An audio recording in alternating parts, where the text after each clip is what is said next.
Hi అండి. నమస్తే. Welcome back to ఇల్లు వంటిల్లు. నేను ఈరోజు మీకు గుమ్మగుమ్మలాడే కమ్మటి గోంగూర చికెన్ బిర్యానీని చేసి చూపిస్తానండి. ఇలా చేశారనుకోండి గోంగూరలోని పులుపు అలాగే చికెన్‌లో ఉన్న ఫ్లేవర్స్ అన్నీ కలిసి టేస్ట్ అయితే చాలా బావుంటుందండి. ఫస్ట్ టైం చేసేవాళ్ళైనా కానీ ఇలా చేశారంటే చాలా ఈజీగా చేసేసుకోవచ్చు.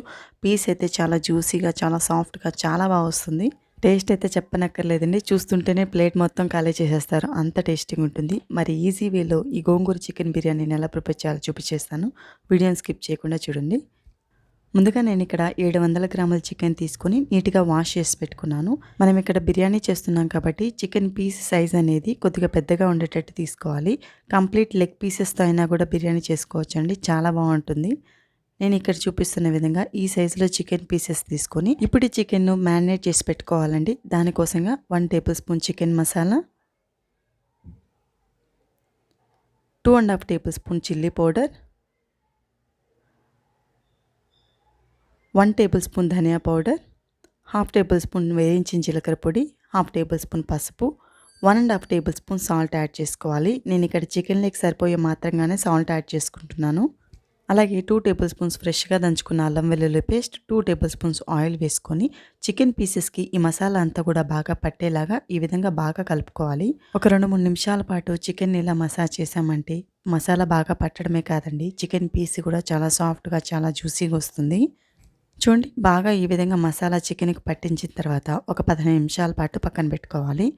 ఇప్పుడు మెయిన్‌గా గోంగూర చికెన్ బిర్యానీలోకి గోంగూర తీసుకోవాలి. దానికోసంగా ఫ్రెష్‌గా ఉన్న ఒక కట్ట గోంగూరను నీట్‌గా ఈ విధంగా ఒలుచుకొని క్లీన్ చేసి పెట్టుకున్నాను. గోంగూరతో పాటు ఇందులో కావాల్సిన పదార్థాలు చూద్దాం. ఒక 10 పచ్చిమిరపకాయలు, ఫ్రెష్‌గా ఉన్న కొత్తిమీరను ఒక గుప్పెడు తీసుకోండి సరిపోతుంది. అలాగే ఒక గుప్పెడు పుదీనా కూడా వేసుకోవాలి. ముందుగా వీటన్నిటిని కూడా ఫ్రై చేసుకోవాలండి. దానికోసంగా స్టవ్ పైన ప్యాన్ పెట్టుకొని 1 టేబుల్ స్పూన్ ఆయిల్ మాత్రంగా సరిపోతుంది. ఆయిల్ కొద్దిగా హీట్ అయిన తర్వాత ఒక 10 పచ్చిమిరపకాయలు, క్లీన్ చేసి పెట్టుకున్న గోంగూర, అలాగే పుదీనా, కొత్తిమీర కూడా యాడ్ చేసుకోవాలి. ఇవన్నీ వేసుకొని మూత పెట్టుకొని స్టవ్‌ని మీడియం ఫ్లేమ్‌లో పెట్టుకొని ఇవన్నీ కూడా మెత్తగా ఉడికేంత వరకు ఫ్రై చేసుకోవాలి. మధ్య మధ్యలో మూత ఓపెన్ చేసుకుంటూ ఈ విధంగా అడుగు మాడకుండా గరిటెతో బాగా కలుపుకుంటూ ఫ్రై చేసుకోవాలి. గోంగూర ఫ్రై చేసుకోవడానికి ఎక్కువ టైం పట్టదండి. జస్ట్ 4-5 మినిట్స్‌లో ఫ్రై అయిపోతుంది. చూడండి, ఒక 5 నిమిషాల తర్వాత చూపిస్తున్నాను. గోంగూర అయితే చక్కగా ఉడికిపోయిందండి. మనకు గోంగూర ఎంత మెత్తగా ఉడికితే అంత ఫ్లేవరబుల్‌గా ఉంటుంది. ఇలా మెత్తగా ఉడికించుకున్న గోంగూరను పూర్తిగా చల్లారిన తర్వాత మిక్సీ జార్‌లో వేసుకొని మెత్తగా పేస్ట్ చేసుకోవాలి. చూడండి, గోంగూర మొత్తం కూడా స్మూత్ పేస్ట్ లాగా చేసుకోవాలి. ఎక్కడా కూడా బరక అనేది లేకుండా మెత్తగా పేస్ట్ లాగా చేసుకుంటేనే చికెన్‌లోకి ఫ్లేవర్ అనేది చాలా బాగా పడుతుంది. ఇలా మిక్సీ పట్టుకున్న గోంగూరను వేరే బౌల్లోకి ట్రాన్స్ఫర్ చేసుకొని పక్కన పెట్టుకోవాలి. ఇప్పుడు బిర్యానీలోకి రైస్ నానబెట్టుకోవాలి. దానికోసంగా ఒక బౌల్ తీసుకొని నేను ఇక్కడ బాస్మతి రైస్ యూజ్ చేస్తున్నాను. మీకు కావాలంటే నార్మల్ రైస్‌తో అయినా కూడా బిర్యానీ చేసుకోవచ్చండి. నేను తీసుకున్న రైస్ క్వాంటిటీ వచ్చేసి 2 గ్లాసెస్ తీసుకున్నానండి. వెయిట్‌లో చెప్పాలంటే ఒక ½ కిలో ఉంటాయి. రైస్ వేసుకొని ఒక 2-3 సార్లు నీట్‌గా వాష్ చేసుకొని వాటర్ వేసుకొని 10 నిమిషాల పాటు నానబెట్టుకోవాలి. ఇప్పుడు ఈ రైస్‌ని పక్కన పెట్టుకొని ఇప్పుడు బిర్యానీ ఎలా ప్రిపేర్ చేయాలో చూపించేస్తాను. ముందుగా స్టవ్ పైన ఒక పెద్ద బౌల్ పెట్టుకొని ఇందులోకి ఒక 6 టేబుల్ స్పూన్ దాకా ఆయిల్ వేసుకోవాలి. మనం ఇక్కడ బిర్యానీ ప్రిపేర్ చేస్తున్నాం కాబట్టి ఆయిల్ కొద్దిగా ఎక్కువగానే పడుతుందండి. ఆయిల్ కొద్దిగా హీట్ అయిన తర్వాత ఇప్పుడు ఇందులోకి ఇక్కడ నేను చూపిస్తున్న బిర్యానీ స్పైసెస్ అన్నీ కూడా కొద్ది కొద్దిగా వేసుకోవాలండి. నేను ఇక్కడ చూపిస్తున్న మాత్రంగా వేసుకుంటే సరిపోతుంది. ఇవి కొద్దిగా ఇలా చిటపటలాడేంత వరకు ఫ్రై చేసుకొని ఇప్పుడు ఇందులోకి ఒక 2 పెద్ద సైజు ఉల్లిపాయలను సన్నగా పొడవుగా కట్ చేసుకొని వేసుకోవాలండి. ఈ బిర్యానీలోకి కొద్దిగా ఉల్లిపాయ ఎక్కువ వేసుకుంటేనే టేస్ట్ అనేది చాలా బాగుంటుంది.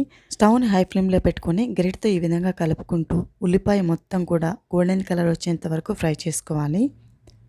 బిర్యానీలోకి ఎప్పుడు కూడా ఉల్లిపాయ మంచి గోల్డెన్ కలర్ వచ్చేంత వరకు ఫ్రై చేసుకోవాలండి. అప్పుడే మనకు బిర్యానీ ఫ్లేవర్ అనేది చాలా బాగుంటుంది.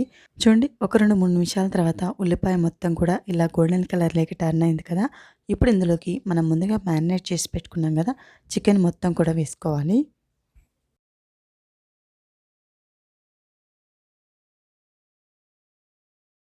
చికెన్ ఇలా వేసుకున్న తర్వాత స్టవ్‌ని హై ఫ్లేమ్‌లో పెట్టుకొని గరిటెతో ఈ విధంగా కలుపుకుంటూ ఒక 2 నిమిషాల పాటు ఫ్రై చేసుకోవాలండి. ఇలా హై ఫ్లేమ్‌లోనే ఫ్రై చేసుకున్నామంటే చికెన్ పీస్ అనేది చాలా జ్యూసీగా వస్తుంది. ఒక 2 నిమిషాలు ఇలా ఫ్రై చేసుకున్న తర్వాత మూత పెట్టుకొని స్టవ్ని హై ఫ్లేమ్లో పెట్టుకొని మాత్రమే ఒక 4 నిమిషాల పాటు ఫ్రై చేసుకోవాలి. చికెన్ ఎప్పుడూ కూడా ఇలా మధ్య మధ్యలో కలుపుకుంటూ ఫ్రై చేసుకున్నామంటే చికెన్ పీస్ అనేది ఈవెన్గా ఫ్రై అవుతుంది. ఒక 4 నిమిషాలు ఇలా ఫ్రై చేసుకున్నామంటే చూడండి, చికెన్ అనేది ఆల్మోస్ట్ 60% ఫ్రై అయిపోతుంది. ఇలా 60% ఫ్రై అయిపోయిన చికెన్లో మనం ముందుగా మిక్సీ పెట్టుకున్నాం కదా, గోంగూర పేస్ట్ మొత్తం కూడా వేసుకోవాలి. ఇప్పుడు ఈ గోంగూర మొత్తం కూడా చికెన్లో బాగా కలిసేలాగా గరిటెతో బాగా ఈ విధంగా కలుపుకోవాలి. స్టవ్ సిమ్లో పెట్టుకొని మాత్రమే ఈ విధంగా కలుపుకోవాలండి. చూడండి, గోంగూర మొత్తం కూడా చికెన్లో ఈ విధంగా కలిసేలాగా కలుపుకొని ఇప్పుడు స్టవ్ సిమ్లో పెట్టుకొని మూత పెట్టుకొని ఒక 5 నిమిషాల పాటు లో ఫ్లేమ్లోనే ఫ్రై చేసుకోవాలి. ఇందులోంచి ఆయిల్ మొత్తం కూడా ఈ విధంగా పైకి తేలేంత వరకు ఫ్రై చేసుకున్నామంటే గోంగూర ఫ్లేవర్ అనేది చికెన్కి చక్కగా పడుతుందండి. చూసారా, గోంగూర చికెన్కి ఈ విధంగా కోట్ అయ్యేలాగా ఫ్రై చేసుకున్న తర్వాత ఇప్పుడు ఇందులో కావాల్సిన ఎసురు యాడ్ చేసుకోవాలి. నేను ఇక్కడ 2 గ్లాసెస్ బాస్మతి రైస్ తీసుకున్నాను కదా, దానికోసంగా 2 గ్లాసెస్ బాస్మతి రైస్కి 3.5 గ్లాస్ వాటర్ యాడ్ చేసుకుంటున్నాను. నేను తీసుకున్న బాస్మతి రైస్ కొద్దిగా ఓల్డ్ అండి. ఎప్పుడూ కూడా పాత బియ్యానికి కొద్దిగా వాటర్ ఎక్కువ పడతాయి. సో నేను ఇక్కడ 3.5 గ్లాస్ వాటర్ యాడ్ చేసుకున్నాను. నార్మల్గా బాస్మతి రైస్కి అయితే 1 గ్లాస్ రైస్కి 1.5 గ్లాస్ వాటర్ అయితే పర్ఫెక్ట్గా సరిపోతాయండి. వాటర్ మొత్తం ఇలా యాడ్ చేసుకున్న తర్వాత ఇప్పుడు ఇందులో కావాల్సిన సాల్ట్ యాడ్ చేసుకోవాలి. నేను ఇక్కడ 2 టేబుల్ స్పూన్ సాల్ట్ యాడ్ చేసుకుంటున్నానండి. ఆల్రెడీ చికెన్లో యాడ్ చేసాం కాబట్టి మనం ఇక్కడ రైస్ లేక్ మాత్రంగా ఎంత సరిపోతుందో అంత వేస్తే సరిపోతుంది. అలాగే సన్నగా కట్ చేసి పెట్టుకున్న పుదీనా, కొత్తిమీర కూడా వేసుకొని ఇవన్నీ బాగా కలిసేలాగా ఒకసారి బాగా కలుపుకొని టేస్ట్ చెక్ చేసుకోవాలి. ఈ స్టేజ్లో ఉన్నప్పుడు సాల్ట్ చెక్ చేసుకొని యాడ్ చేసుకున్నామంటే రైస్కి చక్కగా పడుతుంది. నేను వేసుకున్న సాల్ట్ అయితే నాకు పర్ఫెక్ట్గా సరిపోయిందండి. ఇప్పుడు మూత పెట్టుకొని స్టవ్ని హై ఫ్లేమ్లో పెట్టుకొని ఎసరంతా కూడా ఈ విధంగా బాగా మరగనివ్వాలి. ఇలా మరుగుతున్నప్పుడు మనం నానబెట్టి పెట్టుకున్నాం కదా బాస్మతి రైస్ మొత్తం కూడా వాటర్ అంతా కూడా వంపేసుకొని రైస్ మాత్రంగా యాడ్ చేసుకోవాలి. రైస్ అంతా కూడా ఇలా వేసుకున్న తర్వాత గరిటెతో ఇక్కడ నేను చూపిస్తున్నాను చూడండి, ఈ విధంగా గరిటె లోపల వరకు పెట్టి ఈ విధంగా కలుపుకోవాలి. ఎలా అంటే అలా కలిపారనుకోండి చికెన్ పీస్ సపరేట్ అవ్వడమే కాదు రైస్ కూడా బ్రేక్ అయిపోతాయి.